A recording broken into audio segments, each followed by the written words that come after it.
자, 룻기 1장 8절로 18절까지 한 절씩 교독하겠습니다.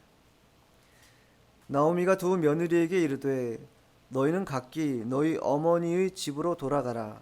너희가 죽은 자들과 나를 선대한 것 같이 여호와께서 너희를 선대하시기를 원하며 여호와께서 너희에게 허락하사 각기 남편의 집에서 위로를 받게 하시기를 원하노라 하고 그들에게 입 맞춤에 그들이 소리 높여 울며 나오미에게 이르되 아니니이다. 우리는 어머니와 함께 어머니의 백성에게로 돌아가겠나이다 하는지라. 나오미가 이르되 내 딸들아 돌아가라. 너희가 어찌 나와 함께 가겠느냐. 내 태중에 너희 남편들 아들들이 아직 있느냐. 내 딸들아 되돌아가라. 나는 늙었으니 남편을 두지 못할지라. 가령 내가 소망이 있다고 말한다든지 오늘 밤에 남편을 두어 아들들을 낳는다 하더라도 너희가 어찌 그들이 자라기를 기다리겠으며 어찌 남편 없이 지내겠다고 결심하겠느냐. 내 딸들아 그렇게 아니하니라. 여호와의 손이 나를 치셨으므로 나는 너희로 말미암아 더욱 마음이 아프도다 하매 그들이 소리를 높여 다시 울더니 오르바는 그의 시어머니에게 입 맞추되 룻은 그를 붙쫓았더라. 나오미가 또 이르되 보라 내 동서는 그의 백성과 그의 신들에게로 돌아가나니 너도 너희 동서를 따라 돌아가라 하니 룻이 이르되 내게 어머니를 떠나며 어머니를 따르지 말고 돌아가라. 강권하지 마옵소서. 어머니께서 가시는 곳에 나도 가고 어머니께서 머무시는 곳에서 나도 머물겠나이다. 어머니의 백성이 나의 백성이 되고 어머니의 하나님이 나의 하나님이 되시리니 어머니께서 죽으시는 곳에서 나도 죽어 거기 묻힐 것이라. 만일 내가 죽는 일 외에 어머니를 떠나면 여호와께서 내게 벌을 내리시고 더 내리시기를 원하나이다 하는지라. 나오미가 룻이 자기와 함께 가기로 굳게 결심함을 보고 그에게 말하기를 그치니라. 아멘. 오늘 말씀의 제목은 붙쫓는 신앙. 붙쫓는 신앙. 14절에 보면 붙쫓았더라 이렇게 얘기하고 있습니다. 그래서 오늘 말씀의 제목은 붙쫓는 신앙이란 제목으로 하나님의 말씀을 증거하도록 하겠습니다. 룻기의 배경은요 사사시대입니다. 사사시대는 주전 1100년경인데 그 사사시대의 양태를 우리가 다 익히 알고 있지 않습니까? 그 특징이 어떠했는가? 종교적으로, 정치적으로, 도덕적으로 상당히 타락해서 그 부패의 양상이 극에 달았던 시대가 언제인가? 바로 사사시대였다. 이 양상을 보여주는 그런 것처럼 약속의 땅에 무엇이 들었다라는 거예요? 흉년이 들었다. 그렇게 성경은 룻기를 시작합니다. 자, 1절 한번 읽어보세요. 1장 1절. 사사들이 치리하던 때에 그 땅에 흉년이 드니라. 유다 베들레헴의 한 사람이 그의 아내와 두 아들을 데리고 모압 지방에 가서 거류하였는데 나중에도 말씀드리겠지만은 이 붙쫓는 신앙이 결여되었을 때 그 결과라는 것은요 참담함 그 자체이다. 이 엘리멜렉과 나오미 또 그 두 아들 가족이 약속의 땅에서 모압으로 이주하게 됩니다.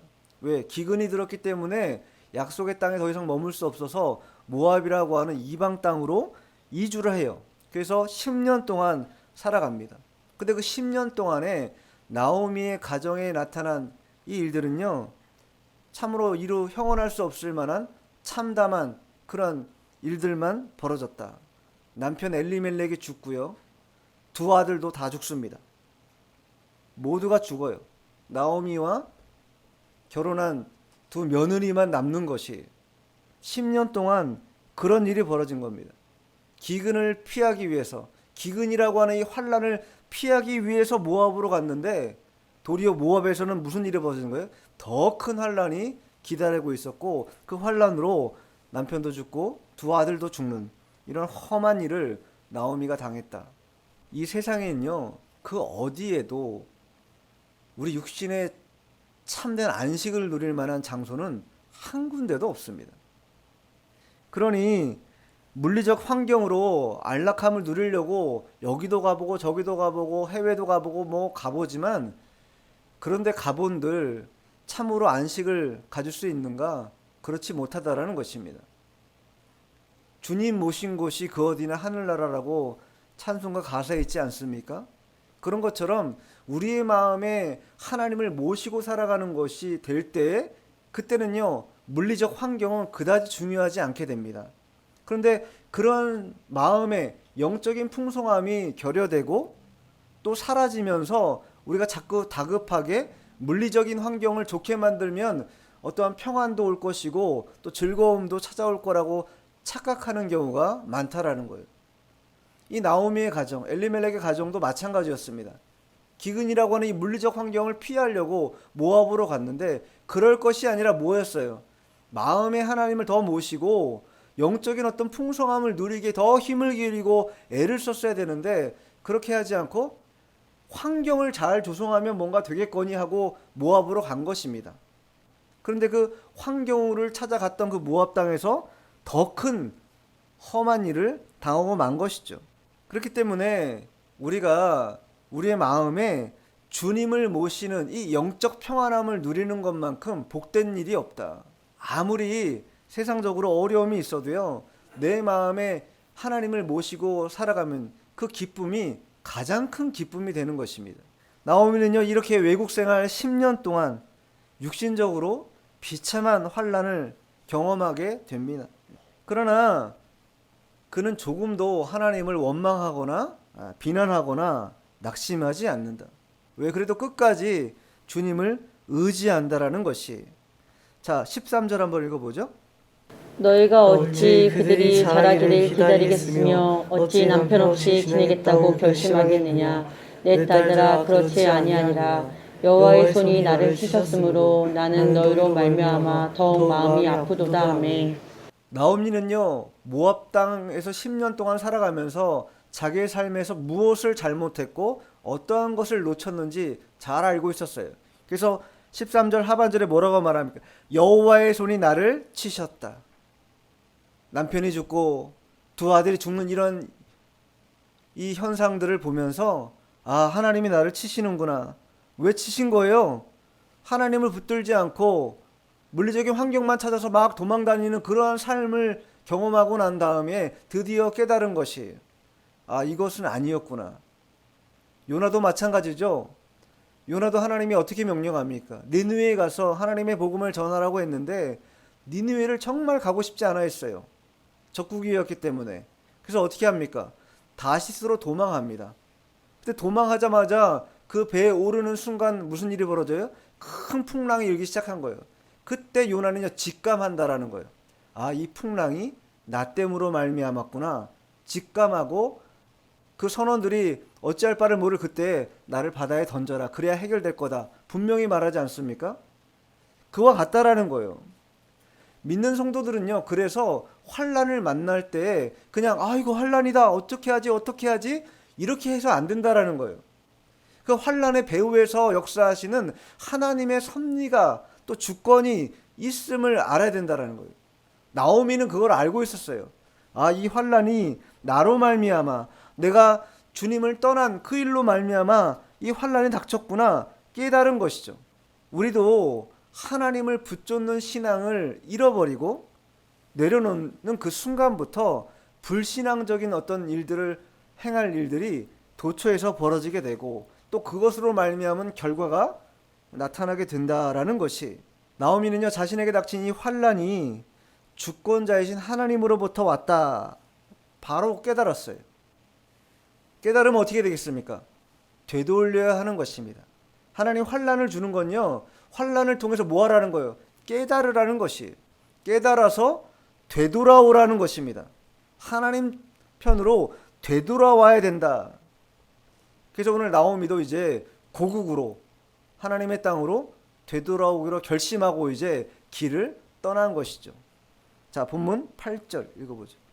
나오미가 두 며느리에게 이르되 너희는 각기 너희 어머니의 집으로 돌아가라. 너희가 죽은 자들과 나를 선대한 것 같이 여호와께서 너희를 선대하시기를 원하며. 두 며느리에게 뭐라고 말합니까? 너희 어머니 집으로 돌아가라.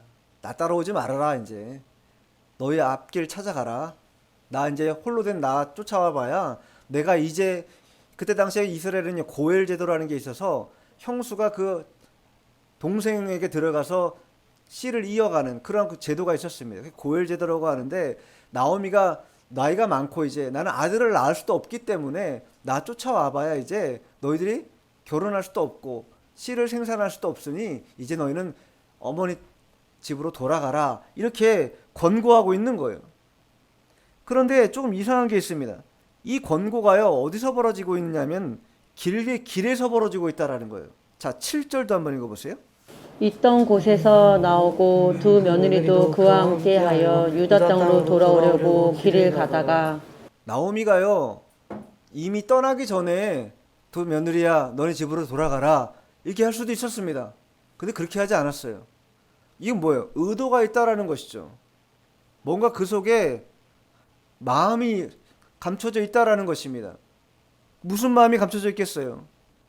하나님 중심의 신앙이 있는지 없는지 여부를 확인하고 싶었던 거예요. 그렇기 때문에 떠나기 전에 집으로 돌아가라 하지 않고 떠났어요. 다 이미 길 가는 중이에요. 지금 모압에서 유다 땅 베들레헴으로 돌아가는 그런 길 가운데에서 이제 중간에 돌아가라 이렇게 말하고 있다라는 거예요. 즉 두 며느리 중에 붙쫓는 신앙이 있는가, 붙쫓는 마음이 있는가, 여호와 중심 신앙이 있는가를 확인하고 싶었던 것입니다. 자, 붙쫓는 신앙이 뭐냐라고 말할 때 첫 번째 오늘 본문이 주는 교훈 첫 번째는 뭐냐면 여호와 중심 신앙, 이것이 바로 붙쫓는 신앙이다 말할 수 있어요. 여호와를 중심하는 그러한 신앙을 갖고 있는가. 두 며느리 입장에서 생각해 보십시오. 고향도 아니에요. 시어머니 쫓아가고 있어요. 이제 낯선 땅에 가요. 남편도 없어요. 아무것도 없는 거예요. 자식도 없고 아무것도 없는 거예요. 이제 그냥 시어머니 한 분 바라보면서 그냥 인간적으로 볼 때 살아간다고 생각해 보십시오. 참담하고 암담하고 내가 만약 우리 자녀가 그런다고 하면 쫓아가라고 하겠습니까? 절대 그렇게 하지 못한다라는 거예요. 그러나 그런 육신적인 관점에서 성경을 이해해서 안 된다라는 것입니다. 하나님은 그 속에서 참으로 한 영혼이 참된 여호와 중심 신앙을 갖고 있는가, 갖고 있지 않는가를 확인하고 싶어서 나오미를 통해 지금 테스트하고 있는 것이죠. 고국을 떠나 멀리 유대 땅으로 가려는 그런 두 며느리에게 지금 확실한 여호와 신앙을 갖추고 있는지 아닌지를 확인하고 싶은 것이 모압 땅에서 10년 동안 살면서 나오미가 두 며느리에게 신앙을 가르쳤겠습니까? 안 가르쳤겠습니까? 당연히 가르쳤겠지요. 그러니 그 신앙이 있었을 것이. 그러나 그 신앙이 참된 믿음인지 신앙의 모호성이 있다라는 거예요. 우리도 신앙생활하다 보면 저분이 신앙이 있는 것도 같은데 또 어떨 때 보면 또 없는 것도 같기도 하고 애매한 경우가 많습니다. 그 왜 그래요? 신앙이 모호하기 때문에 그래요. 확고한 여호와 중심 신앙이 자리 잡고 있지 않으면 어떤 상황과 어떤 변수가 생길 때마다 다채롭게 움직인다라는 거예요. 계속 움직인다라는 거예요. 그것은 아직까지 확실한 여호와 중심 신앙이라고 보기 어려운 것이죠. 나오미도 두 며느리에게 그런 모호성으로 이제 유다 땅 돌아가 봐야 뭐 하겠습니까? 실패하는 것이에요. 신앙적으로도 실패하고 인생적으로도 실패할 것이기 때문에 정말로 돌아가라 차라리. 그럼에도 불구하고 끝까지 붙들려고 한다고 하면 그것은 여호와 중심 신앙이 있는 것이다. 이렇게 판단하려고 떠나기 전에 얘기하지 않고 길가에서 지금 요청하고 있다라는 거예요. 그리고 그 결과는 금방 드러납니다. 자, 14절 한번 읽어보시죠. 14절. 그들이 소리를 높여 다시 울더니 오르바는 그의 시어머니에게 입을 맞추되 룻은 그를 붙잡더라. 두 며느리가 있습니다. 오르바라고 하는 며느리가 있었고 룻이라고 하는 며느리가 있었어요. 그런데 그렇게 나오미가 권고하자 두 번째 그렇게 권고하고 난 다음에 신앙의 모호성이 있었던 오르바는 어떻게 해요? 시어머니 나오미에게 입을 맞추고 되돌아간다. 고국으로 그냥 돌아갔어요. 이제. 그러나 룻은 어떻게 했어요? 룻은 그를 붙쫓았더라. 나오미를 끝까지 매달려 따라갔다라는 거예요. 처음의 권면에서는요, 오르바도 그렇고요, 룻도 그렇고요. 한번 9절 10절 한번 읽어보시죠. 9절 10절. 여호와께서 너희에게 허락하사 각기 남편의 집에서 위로를 받게 하시기를 원하노라 하고 그들에게 입 맞춤에 그들이 소리를 높여 울며 나오미에게 이르되 아니니이다 우리는 어머니와 함께 어머니의 백성에게로 돌아가겠나이다 하는지라. 룻만의 고백이 아니었어요. 오르바도 마찬가지였습니다. 어머니와 함께 어머니의 백성에게로 돌아가겠다 울면서 그렇게 길가에서 어머니 따라가겠다고 그렇게 고백했다라는 거예요. 그런데 두 번째 권면이 있자 오르바는 크게 울기는 울었습니다. 그러나 어떻게 했어요? 시어머니에게 입 맞추고 돌아갔다. 두 번 만에 마음의 선택을 딱 결정한 거예요. 아, 이렇게 가다가는 내가 결국 아무것도 안 되겠구나. 네, 돌아가자. 이렇게 결정한 것이. 오르바는 되돌아가는 것을 결정하고 룻은 나오미를 붙쫓는 것을 결정합니다. 둘이 삶이 완전히 확연히 달라져요. 둘 다 모압 여인입니다. 나중에 결론적으로 말씀드리겠지만 둘 다 이방 여인이었음에도 불구하고 한 여인은 그냥 이방 여인으로 죽은 것이고 한 여인은 예수님의 족보에 오르는 그런 영광스러운 그런 이름을 남기게 됐다라는 것이 무엇의 차이입니까? 여호와 중심 신앙과 육신에 갇힌 신앙의 차이라는 것이에요. 자, 9절에서 14절까지 보면요. 남편이란 단어가 몇 번 나오냐면요. 5번 나옵니다. 5번. 나오미가 말해 계속 남편이 없으면 남편이 없으면 남편이 없으면 남편이 없으면 남편이 없이 유다 땅으로 가면 남편 없이 하나님만 어떻게 모시고 살아갈 수 있겠는가? 그러한 마음에서 5번이나 말한다라는 거예요. 육신적인 삶을 청산하라는 거예요. 남편 의지하고 사람 의지했던 그간의 육신적인 삶 청산하고 신령한 삶으로 나오는 것, 그것이 뭐예요? 여호와 중심 신앙이라는 거예요. 사람 의지하려고 하고 어떤 사람에게 의지해서 뭔가 하려고 하는 그러한 마음으로는 결코 하나님을 기쁘시게 해드릴 수도 없고 내 삶에 참다운 승리나 성공의 일들도 경험하기 어렵다라는 것이. 나오미는요, 강제적으로 억지로 결정하라고 하지 않았습니다. 자발적으로 너희들이 결정해라 이렇게 한 것이. 그러자 오르바가 어떤 결정을 내린 거예요? 남편 두는, 즉 육신 중심의 삶을 선택하고 모압으로 돌아간 것이. 그러나 룻은 어떻게 했습니까? 여호와 하나님 그 중심하는 그 인생을 살겠다고 이제 각오하고 붙들고 나아갑니다. 나중에 이제 잠깐 말씀드리겠지만 그걸로 말미암아요. 나중에 이 룻은요 결혼도 합니다. 좋은 남편을 만나요. 그리고 예수님의 족보에까지 오르는 그런 은혜를 받습니다. 여기 붙쫓았다, 이 붙쫓다라는 히브리어는 다바크라고. 다바크. 두 개의 물체, 물리적인 어떤 그 물체가 딱 달라붙어. 마치 자석이 N극과 S극이 딱 달라붙으면 잘 안 떨어지잖아요. 그런 것처럼 찰싹 달라붙어 있는 상태, 그걸 다바크라고 합니다. 그런 상태라는 거예요. 룻은 시어머니인 이 나오미에게 찰싹 달라붙어 가지고 무슨 일을 해도 난 안 떨어지겠다. 나는 결코 어머니를 떠나지 않는다. 나를 뭐 아무리 막 쥐어짜고 하려고 한들 나 떼어놓을 수 없다. 이게 누구의 결심이라는 거예요? 룻의 결심이라는 거예요. 그럼 그 결심이 인간적인 거냐? 정말로 어머니인 나오미를 잘 보필하고자 하는 그런 마음에서 기인한 거냐? 물론 그 마음도 있을 것입니다. 그러나 그게 전제가 된다면요, 인간은 조삼모사라고 마음이 금방금방 바뀌어요. 사람 보고 쫓아가면요, 저 사람 100% 좋다가도 한순간에 뭐예요? 0% 떨어지는 게 인간의 마음이에요. 그런 마음으로는 붙쫓는다라는 단어를 쓸 수가 없다라는 것이. 그러면 그 룻의 마음에 무엇이 기인하고 있는가? 여호와 중심 신앙이 있다. 주님을 사랑하기 때문에 어머니를 사랑하는 그런 마음이 전달된 것이죠. 자, 15절 읽어보겠습니다. 나오미가 또 이르되 보라 내 동서는 그의 백성과 그의 신들에게로 돌아가나니 너도 너의 동서를 따라 돌아가라 하니. 나오미가요 재차 또 말하는 거예요. 지금 오르바는 2번 시험했을 때 2번에서 탁 탈락하고 넘어갔고 3번째 지금 나오미가 룻에게 3번째로 다시 테스트하고 있는 거예요. 돌려보내려고. 너 동서가 그의 신들에게로 돌아간 것처럼 육신에 갇힌 삶으로 돌아간 것처럼 너도 동서 따라가라. 모압 땅으로 돌아가라. 이렇게 재차 말하고 있는 것이, 그 이유는 아까도 말씀드렸지 그것이죠. 이 룻이 참으로 여호와 중심 신앙을 갖고 있는가? 여호와를 모시고자 하는, 인간적으로 보면 그 땅에 가면요 아무것도 없는 거예요. 그럼에도 불구하고 버텨내고 살아갈 수 있는 힘이, 의지가 있는가를 확인하려면 여호와 중심 신앙이 없이는 결코 해결해 줄 수 없는 거예요. 나오미 이제 나이가 많아요. 자신이 해결해 줄 수 있는 게 없는 거예요. 유다 땅 가봐야 자신이 이 룻에게 해줄 수 있는 게 아무것도 없기 때문에 한 가지를 갖추면 된다라는 생각이에요. 여호와 중심 신앙만 갖추면은 나머진 다 된다. 이 생각이 나오미에게 있었던 거예요. 그래서 계속해서 말하고 있는 것입니다. 우리도 마찬가지입니다. 이 세상에서 뭔가 배경도 갖추고 뭐도 갖추면 무엇이 될 것 같지만 천만에요. 우리가 갖출 것 딱 한 가지만 갖추면 됩니다.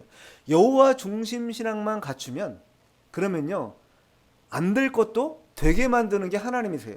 없는 것도 있게 만드는 게 하나님이시라는 거예요. 그런 믿음을 가질 때 우리의 일들이 펼쳐지는 것이지, 자꾸 사람 따라가고 어떤 환경이나 배경 따라갔다가는 결국은 뭐예요? 오르바의 길 가게 되는 것이에요. 룻과 같이 환경 보지 말고 상황 보지 말고 여호와 중심 신앙 딱 하나 가지고 그냥 쫓아가는 것이에요. 그러면 승리할 수 있는 것입니다. 나오미는요 그것을 알고 있었기 때문에 자기가 실패를 경험하지 않았습니까?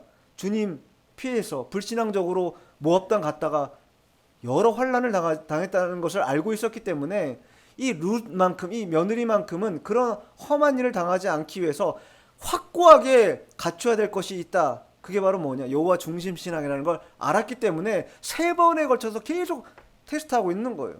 자, 그러자 룻이 뭐라고 말합니까? 자, 16절 읽어보겠습니다. 룻이 이르되 내게 어머니를 떠나며 어머니를 따르지 말고 돌아가라. 강권하지 마옵소서. 어머니께서 가시는 곳에 나도 가고 어머니께서 머무시는 곳에서 나도 머물겠나이다.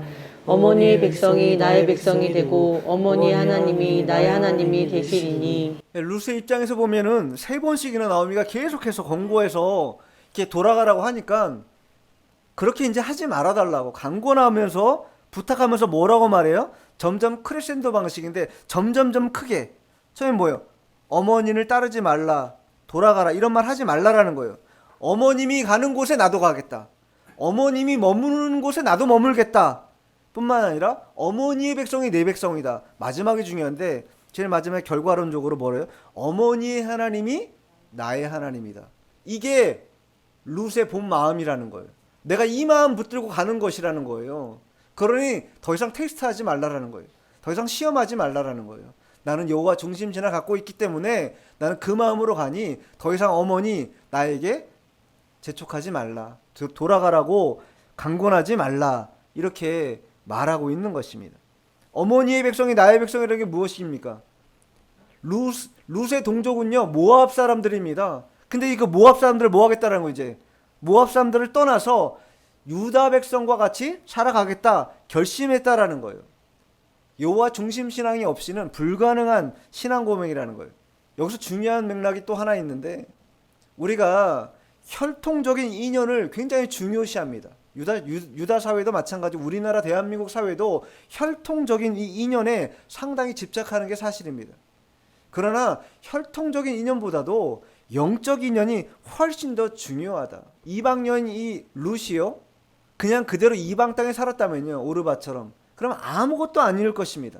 그런데 유다 땅으로 돌아오고 하나님을 모시는 신앙을 가졌기 때문에 그가 어떻게 된 거예요? 여자의 후손이 된 것이죠. 또 아브라함의 후손이 된 것이, 우리처럼 우리도 이방인이었지만 아브라함의 후손이 되지 않았습니까? 아브라함의 자손이 되지 않았습니까? 천국에 갈 그런 하나님의 은혜를 덧입는 그런 자손이 됐다라는 것이, 룻도 마찬가지라는 거예요. 혈연적인 인연에 급급해가지고 거기서 뭔가 해결하려고 하지 않고 영적인 인연에 더 하나님께 힘을 기울인 그런 선택을 통하여서 그가 아브라함의 자손이 되는 그런 큰 은혜를 입게 됐다. 그가 무슨 일을 하든지 어떠한 혈통이든지 어떠한 배경이든지 전혀 상관하지 않고 하나님은 우리를 보실 때, 성도들을 보실 때 존귀한 자들이다, 이렇게 보신다라는 거예요. 시편 기자가 그렇게 표현하고 있는데, 자, 시편 한번 찾아볼게요. 시편 16편 3절로 5절까지 한번 읽어보죠. 땅에 있는 성도들은 존귀한 자들이니 나의 모든 즐거움이 그들에게 있도다. 다른 신에게 예물을 드리는 자는 괴로움이 더할 것이라. 나는 그들이 드리는 피의 전제를 드리지 아니하며 내 입술로 그 이름도 부르지 아니하리로다. 여호와는 나의 산업과 나의 잔의 소득이시니 나의 분깃을 지키시나이다. 시편 기자가 5절에 뭐라고 말해? 여호와는 나의 산업과 나의 잔의 소득이시다. 3절에도 성도들은 존귀한 자들이다. 나의 모든 즐거움이 그들에게 있다. 주님의 즐거움이 성도들에게 있다라는 거예요. 그들이 자라나고 그들이 주 안에서 커가는 것. 마치 부모가요, 자녀를 키울 때, 어릴 때 태어나자마자 그 아주 어린 아이가 점점 엄마 젖을 먹고 또 이유식을 하고 밥을 먹으면서 자라나잖아요. 그 기쁨이 얼마나 큽니까? 그 즐거움이 얼마나 있어요. 어른들이 그렇게 얘기하잖아요. 그때 효도 다 하는 거라고. 나중에 속 엄청 세기잖아요, 애들이. 근데 뭐 언제 효도 다 한 거예요? 그때 다 효도 다 한 거예요. 어릴 때 태어나가지고 얼마나 큰 기쁨을 줘요. 보기만 해도 흐뭇하잖아요. 와, 얼마나. 응? 우리 승은이 보면 얼마나 흐뭇합니까? 여러분 흐뭇하지 않죠? 나는 흐뭇해. 그와 같다라는 거예요. 하나님이 오실 때는 성도가 그렇다라는 거예요. 기쁨이 된다. 왜? 자녀기 때문에. 그러니 그 하나님이 나의 산업이 되고 나의 소득이 된다라는 거예요. 성도는 하나님에 대하여, 하나님은 성도에 대하여 그러한 마음을 품고 있다라. 그러니 무슨 혈연관계, 혈연적인 인연에 더 연연하고 그럴 필요가 없다라는 거예요. 주님이 나의 주님이시기 때문에. 이 룻은 그것을 깨달았어요. 나오미를 통해 배운 것이죠. 그걸 깨달아서 지금 그것을 실천하고 있는 것입니다. 자, 본문 돌아와서 17절, 18절 읽어보죠. 어머니께서 죽으시는 곳에서 나도 죽어 거기 묻힐 것이라. 만일 내가 죽는 후에 어머니를 떠나면 여호와께서 내게 벌을 내리시고 더 내리시기를 원하나이다 하는지라. 나오미가 룻이 자기와 함께 가기로 굳게 결심함을 보고 그에게 말하기를 그치니라. 룻은요, 나오미를 통해서 하나님을 발견했어요. 그 하나님을 발견해 주신 그분을 나는 어떻게 하겠다? 죽기까지 최선을 다해서 쫓아가겠다. 선언하고 있는 거예요. 인간적으로 볼 때 뭐가 있는 거예요? 의리가 있는 거죠. 의리가 없는 사람이 많습니다. 이 세상에. 의리를 지킬 줄 알아야 돼요. 인간적인 모습으로는 그렇지만 이 룻은요, 하나님 앞에서 중심신앙이 있었기 때문에 어떠한 난관을 만난다 할지라도 뭐라고 말해요? 죽는 일 이외에는 시어머니인 나오미 떠나지 않을 것이다. 결심합니다. 그제서야 나오미도 어떻게 해요? 받아들여요. 실제로요, 룻은요, 유다 땅에 도착합니다. 굉장히 어렵게 생활해요. 먹을 게 없어가지고 들판에 매일매일 나갔어야 돼요. 그것도 뭐 추수하는 게 아니에요. 떨어져 있는 그런 씨알들 주워가지고 여기다 막 담아가지고 와가지고 그걸 까가지고 어머니 밥 해드리고 봉양하는 일을 한 거예요. 그래서 나중에 나오죠. 족보에 나오면 그 나오미와 룻하고 보아스가 결혼하지 않습니까? 그 아들이 오벳이에요. 오벳이라는 이름의 뜻이 뭔지 아세요? 봉양하다라는 뜻이 봉양하다. 오벳이라는 이름의 뜻이. 그만큼 이 룻은 어머니를 봉양하는데 최선을 다했다라는 거예요. 그런데도 불구하고 그것을 어떻게 여겼는가? 자, 2장 2절 한번 읽어보세요. 2장 2절. 모압 여인 룻이 나오미에게 이르되 원하건대 내가 밧스로 가서 내가 누구에게 은혜를 입으면 그를 따라서 이삭을 죽겠나이다 하니 나오미가 그에게 이르되 내 따라 갈지어다 하매. 어떤 밭에 가서 누구에게 뭐야? 은혜를 입는 거라고 여겼다라는 거예요. 얼마나 여호와 중심 신앙입니까? 내가 무얼 가도 이 빌어먹는 일이 정말 귀찮다. 이 빌어먹는 일 정말 창피해서 못하겠다. 이런 게 아니에요. 최선을 다해서 그것이 하나님의 은혜인 줄 알고 어느 밭에 가든지 나는 그것을 잘 감당하겠다라는 거예요. 그런 마음으로 열심을 살았어요. 낮아진 상황에서도 감사를 잃지 않고 하나님이 주시는 은혜인 줄 알고 최선을 다해서 그 괴로운 환경을 뭐 한 거예요? 열심히 살아간 거예요. 그리고 그러한 모습을 보고 나오미가 깨달은 것이 여호와 중심을 갖고 있는 그런 룻이구나 깨닫게 된다라는 거예요. 그리고 이 일로 말미암아 참으로 진짜 복을 받게 되는데, 자 2장 11절 12절 한번 읽어보세요. 2장 11, 12. 보아스가 그에게 대답하여 이르되 내 남편이 죽은 후로 내가 시부모에게 행한 모든 것과 내 부모와 고국을 떠나 전에 알지 못하던 백성에로 온 일이 내게 분명히 알려졌느니라. 여호와께서 내가 행한 일에 보답하시기를 원하며 이스라엘의 하나님 여호와께서 그의 날개 아래에 보호를 받으러 온 내게 온전한 상 주시기를 원하노라 하는지라. 그때는 결혼하기 전이니까 보아스라고 하는 한 사람이 누구를 본 거예요? 룻의 삶을 본 거예요. 이방 땅에서 왔다라는 것도 알고 그의 남편이 죽은 것도 아는데, 그가 고국을 떠나서 지금 유다라고 하는 이 룻에게는 이방 땅이지 않습니까? 그 이방 땅에 와서 시어머니를 잘 보필하는 그러한 것들을 보아스만 알았겠어요? 그 주변의 모든 사람들이 다, 저 사람은 정말 귀한 사람이야, 정말 착한 사람이야, 의리가 있어, 충성스러워, 그런 소문이 다 파다하게 퍼진 거예요. 우리가 형편을 생각하고 환경을 생각하면서 나는 안 된다, 낙심하고 절망할 필요가 없는 것입니다.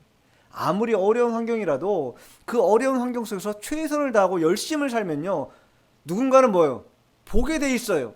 사람이 보는 것 같아도 사람이 보는 게 아니라 누가 보게 해주시는 거예요? 하나님이 보게 해주시는 거예요. 저 사람을 선대하고 싶은 마음이 생긴다, 저 사람에게 은혜를 베풀고 싶다라는 마음이 생기게 한다라는 거예요. 가만히 머물러 있고 앉아 있고 아무것도 안 하면 주는 게 아니라는 거예요. 내가 할 수 있는 범위, 내가 할 수 있는 그런 역량 안에서 열심을 다하고 최선을 다하면 누군가 본다라는 것이, 그 누군가 본다는 건, 누가 본다는 건 먼저 하나님이 보고 계신다라는 거예요. 그래서 충성하라는 것입니다. 사람 때문에 충성하라는 게 아니에요. 하나님이 보시기 때문에 충성하라는 것이에요. 룻은요, 유다 땅에 돌아와가지고 시어머니 한 번 잘 복양하기 위해서 열심을 다했어요. 그 중심에 은혜와 감사를 담아서 열심히 살아간 거예요.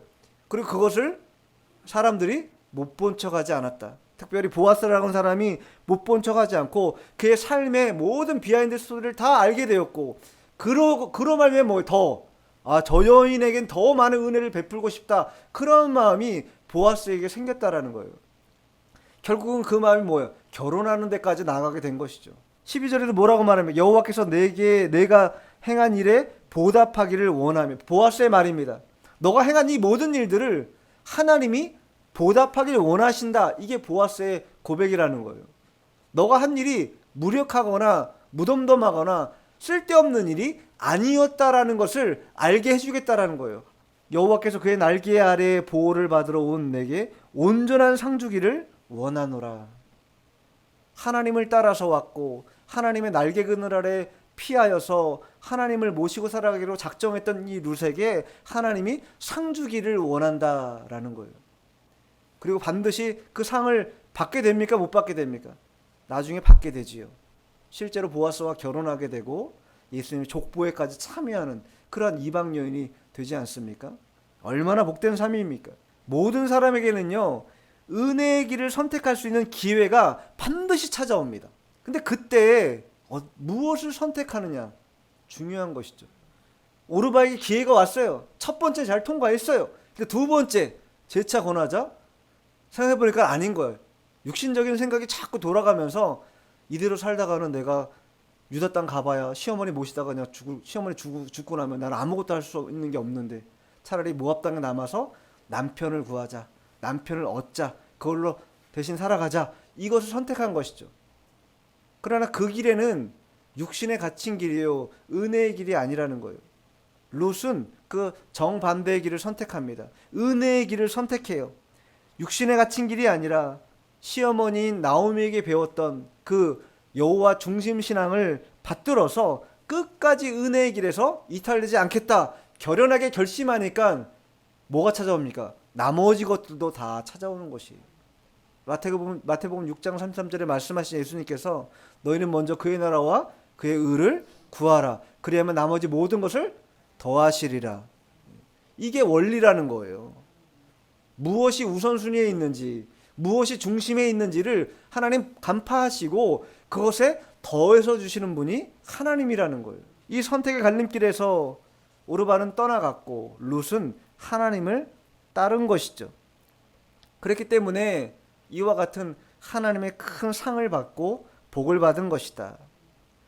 룻기를요, 단순히 파란만장을 한 여인의 인생 역정을 다루고 있는 그러한 성경이라 이렇게 말할 수도 있겠지만 그렇지 않은 것이죠. 그 속에는 많은 하나님의 섭리와 주권적인 역사가 있다. 여호와 중심을 가지고 살아가는 자들의 삶이 결과가 어떻게 될 것인지, 그들의 결과 하나님의 족보에 들어가는 은혜가 임하게 될 것이고, 또 하나님이 이 땅에서도 줄이지 않고 또 살아갈 수 있는 그런 하나님의 은택이 뒤따라온다라는 것을 분명히 말씀해주고 있다라는 거예요. 룻은요, 모압 땅에서 태어났습니다. 모압 여인이었어요. 즉 이방인이었습니다. 그러나 그러함에도 불구하고 그가 시어머니인 나오미를 통하여서 배운 여호와 중심 신앙, 그거 하나 붙들고 살았기 때문에, 그러니까 누구에게 충성한 거예요? 현실적으로는 눈앞에서는 시어머니에게 충성한 것 같지만 결과적으로는 누구에게 충성한 겁니까? 하나님께 충성한 것이죠. 여호와 중심 신앙이 있고 충성하는 신앙이 있을 때 그 두 가지가 양립할 때 뭐가 돼요? 붙쫓는 신앙이 가능해진다. 우리가 예수 믿고요, 이 땅을 살아가는 것은 참으로 복된 일입니다. 아까 말씀드린 것처럼 하나님은 우리를 보시면서 항상 즐거워하시고 항상 기뻐하신다는 거예요. 우리가 행하는 모든 잔의 소득을 다 넘치도록 부어주길 원하신다는 거예요. 근데 하나님은 왜 나에게 환난을 주시는가? 오늘 룻기를 통해서 알려주지 않습니까? 우리의 중심이 흔들리지 말고 주님을 붙잡으라고 때로는 환난도 주신다는 걸 우리가 알고 오늘 이 말씀의 교훈을 잘 따라서 붙쫓는 신앙 갖는 우리가 되어야 될 것입니다. 기도하겠습니다.